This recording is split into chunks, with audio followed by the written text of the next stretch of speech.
Hey friends, hello and welcome back to this YouTube channel. In today's another video tutorial, I'm going to share it to you on how you can fix if Wi-Fi is not working on your Windows. So without further ado, let's go quick into the process.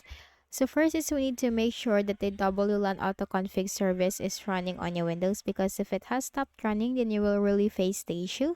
So go ahead in the Windows search bar and type services. Click on services under the best match. Now here we need to scroll down to the W section and look for the WLAN autoconfig service.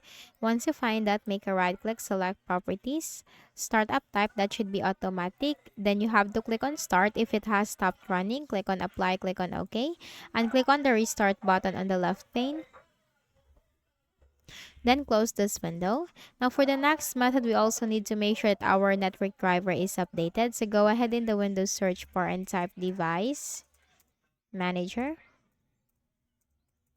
Click on Device Manager under the best match. Now here in the Device Manager window, you need to locate the display adapters.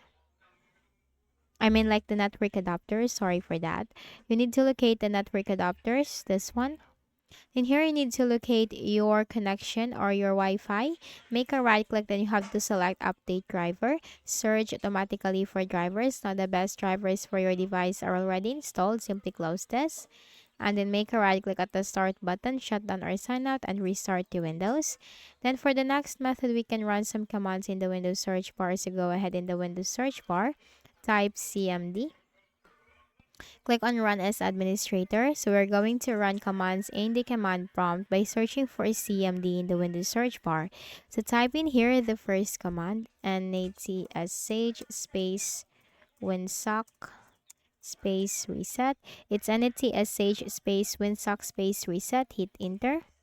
And for the last command, NATSH space INT space IP space reset log.txt.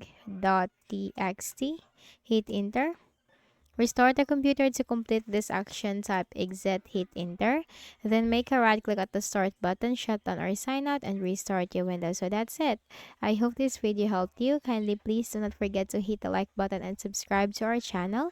Thank you for watching this video.